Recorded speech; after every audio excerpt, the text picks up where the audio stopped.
Em UNTAD, vamos agrupar as estruturas de dados em conjunto com as operações que podem ser realizadas sobre essas. Nos vídeos anteriores, nós vimos como definir uma lista ligada, vimos operações de inserção, remoção e atualização de nós. Vamos ver agora como juntar tudo isso em UNTAD.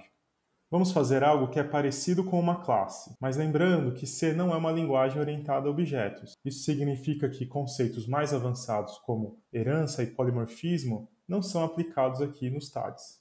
O principal conceito de um TAD é o conceito de encapsulamento. Significa dizer que o nosso usuário ou cliente do TAD ele vai enxergar apenas o que definirmos através da interface. Por exemplo, suponha que temos que modelar em um problema pontos no espaço cartesiano, com coordenadas x e y. Na nossa interface, vamos definir o tipo dos dados. Então, podemos criar uma struct que vai armazenar dois inteiros com os campos x e y. E o nome dessa struct vai ser t.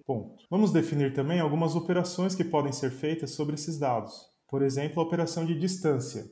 Na interface, vamos ter apenas a assinatura das funções. Por exemplo, se quisermos definir a função que calcula a distância, vamos receber como parâmetros dois pontos A e B, e a interface vai mostrar para o cliente apenas como usar essa função, e não como a função está implementada. Isso vai estar lá em outra região, que é a implementação. Como consequência, o código do cliente é mais simples, ele precisa apenas saber o tipo da variável que ele vai usar, e depois saber apenas como chamar a função desejada. Agora ele não se preocupa mais em como está implementada essa função aqui na implementação. Dizemos que o usuário do TAD ele apenas enxerga a interface e não a implementação. Podemos ter uma função no nosso TAD que calcula a raiz de um número inteiro, mas essa função ela não está especificada aqui na nossa interface. Então o usuário ele não vai ter acesso à função raiz do nosso TAD. E como mencionado, podemos modificar algumas implementações sem a necessidade de alterar cada código que usa o nosso TAD. Vamos ver agora um exemplo de um TAD para armazenar lista de números inteiros.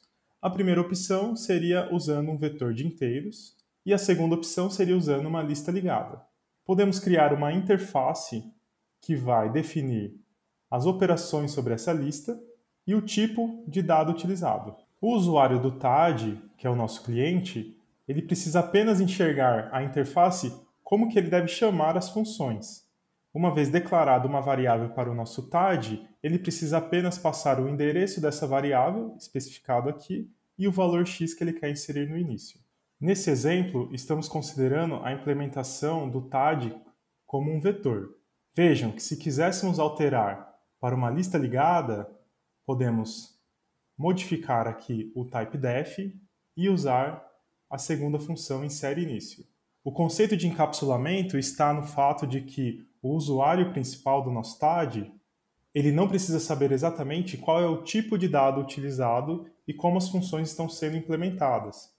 Outro conceito que vamos ver é que o usuário ele não pode acessar diretamente um dado dentro do TAD. Ele não pode procurar o iésimo elemento da nossa lista. Por quê? Porque se estivéssemos implementando com um vetor, tudo bem, ele conseguiria achar esse elemento. Mas se for uma lista, ele não consegue indexar diretamente. Então, sempre que você quiser acessar um elemento, vai ter que ter uma função aqui chamada de get, passando o ponteiro para a lista e o inteiro e qual é o elemento que você quer buscar. Relembrando, em um TAD, a interface vai conter os nomes e definições dos tipos e as assinaturas das funções. A implementação vai conter, de fato, os algoritmos sobre as estruturas de dados. Na implementação é o único lugar que vamos acessar diretamente uma variável. Isso significa que o cliente não pode acessar nada do seu TAD.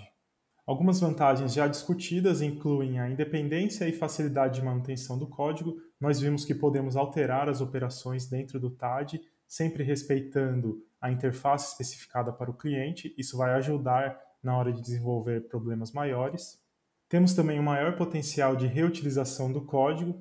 Isso facilita a colaboração entre outros programadores e ajuda o trabalho em equipe. E também a abstração. No próximo vídeo vamos falar sobre um TAD para um número complexo e vamos ver como isso facilita as operações dentro do programa principal. Além disso, em um TAD nós não precisamos disponibilizar o código das implementações. vamos ver como compilar separadamente o código de implementações e, uma vez fornecido a interface para o usuário, ele apenas vai precisar chamar as funções do nosso TAD. Na linguagem C, vamos ver que a interface e as implementações vão estar em arquivos separados. É comum deixarmos a interface em um arquivo .h e as implementações em um arquivo .c. Para utilizar o nosso TAD, vamos incluí-lo como uma biblioteca. Percebam que aqui nós vamos incluir o TAD com aspas duplas. Isso significa que não é uma biblioteca padrão do C, que está entre sinal de menor e maior, mas que é um código que deve ser incorporado ao programa principal. Nesse exemplo, o TAD precisa estar no mesmo diretório do programa principal. Caso contrário, precisaríamos especificar o caminho, partindo da raiz até a pasta em que está o nosso TAD. Vamos aprender a compilar o nosso TAD individualmente. Então vamos usar aqui o parâmetro "-c" do nosso compilador GCC, passando o arquivo onde estão as implementações do TAD. O resultado dessa compilação vai gerar um arquivo objeto com a extensão .o. Em seguida, precisamos ligar o nosso programa principal com o arquivo objeto gerado. Vamos ver que para linkar basta, durante a compilação, passar o nome dos arquivos objetos. Vamos ver tudo isso a partir do próximo vídeo. Então é isso, pessoal. Dúvidas, escrevam no fórum da semana ou nos comentários aqui do vídeo. Até o próximo!